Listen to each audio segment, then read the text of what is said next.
আসসালামু আলাইকুম। আশা করি সবাই ভালো আছো। আজকে আমরা একটা গাণিতিক সমস্যা সলভ করব।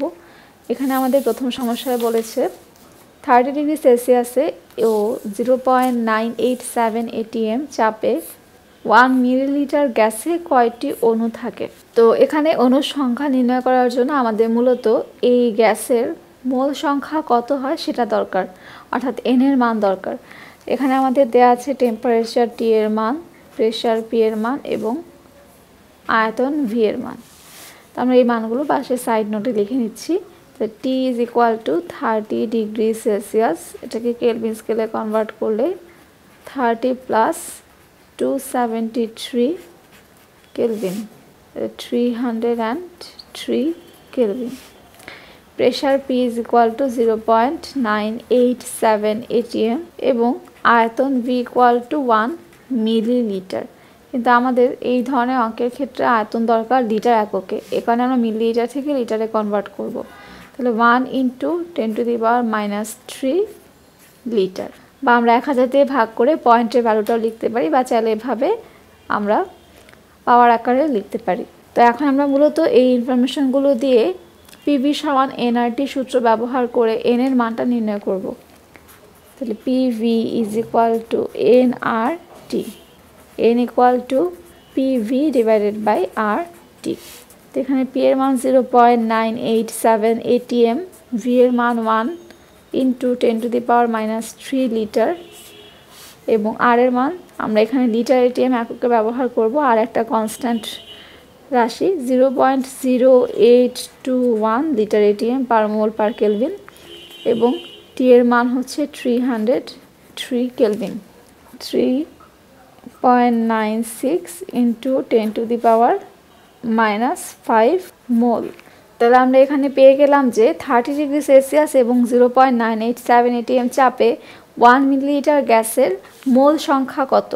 এখন এই মোল সংখ্যা ব্যবহার করে আমরা অণুর সংখ্যা হিসাব করব। আমরা জানি প্রতি 1 মোল পরিমাণ পদার্থে অ্যাভোগাড্রো সংখ্যার সমান সংখ্যক অণু থাকে।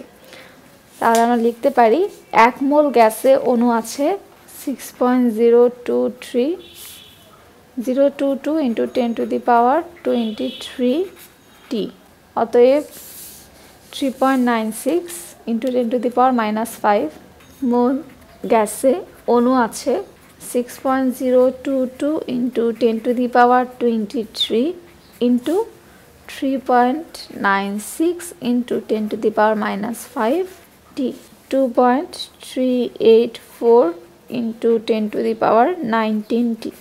তো এটা হচ্ছে আমাদের প্রথম অঙ্কের সমাধান, অর্থাৎ 30 ডিগ্রি সেলসিয়াস এবং 0.987 atm চাপে 1 মিলিলিটার গ্যাসে অণুর সংখ্যা 2.384 × 10⁻19 T। এখন আমরা দ্বিতীয় অঙ্কটা সলভ করব। দ্বিতীয় অঙ্কে প্রশ্নে বলেছে 30 ডিগ্রি সেলসিয়াস এ এবং 95 কিলোপ্যাসকেল চাপে 250 মিলিলিটার এ গ্যাসের ভর 0.2 গ্রাম, ওই গ্যাসের আণবিক ভর কত, অর্থাৎ m এর মান আমাদেরকে নির্ণয় করতে হবে। তো প্রথমে যে ভ্যালুগুলো দেওয়া আছে আমরা এগুলো সাইডে লিখে নিচ্ছি। প্রথমেই temperature T equal to 30 degree Celsius, এটাকে কেলভিন স্কেলে কনভার্ট করলে 30 প্লাস 273 কেলভিন। এরপরে চাপ P equal to 95 kilo Pascal. তো আমরা কিলো প্যাসকেল একক থেকে atm এককে কনভার্ট করব চাপকে, তাহলে এটাকে আমরা 101.325 কিলো প্যাসকেল দিয়ে ভাগ করব, কারণ আমরা জানি 1 atm equal to 101.325 kilo Pascal, 0.938 atm। এরপরে আয়তন V ইকুয়াল টু 250 মিলিলিটার।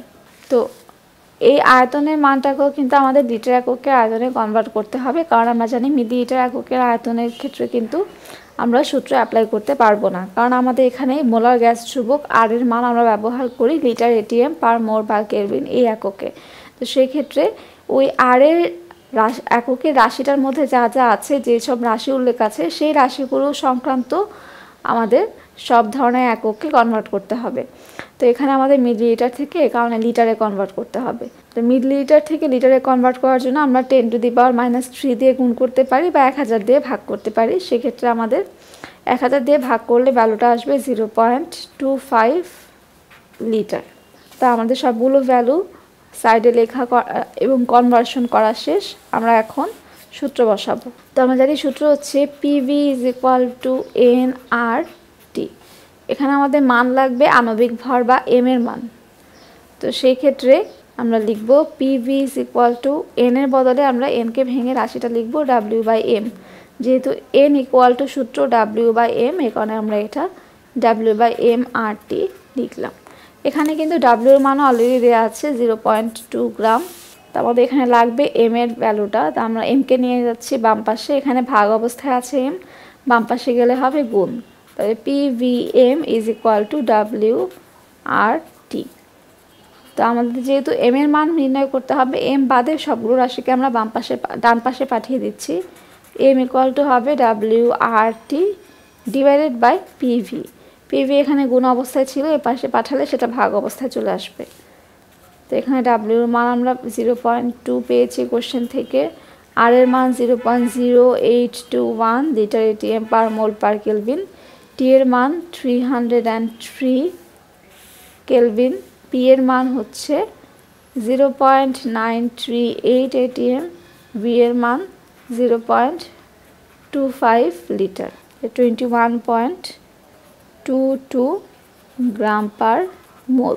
তাহলে ওই গ্যাসের আণবিক ভর আমরা বলতে পারি 21.22 গ্রাম পার মোল।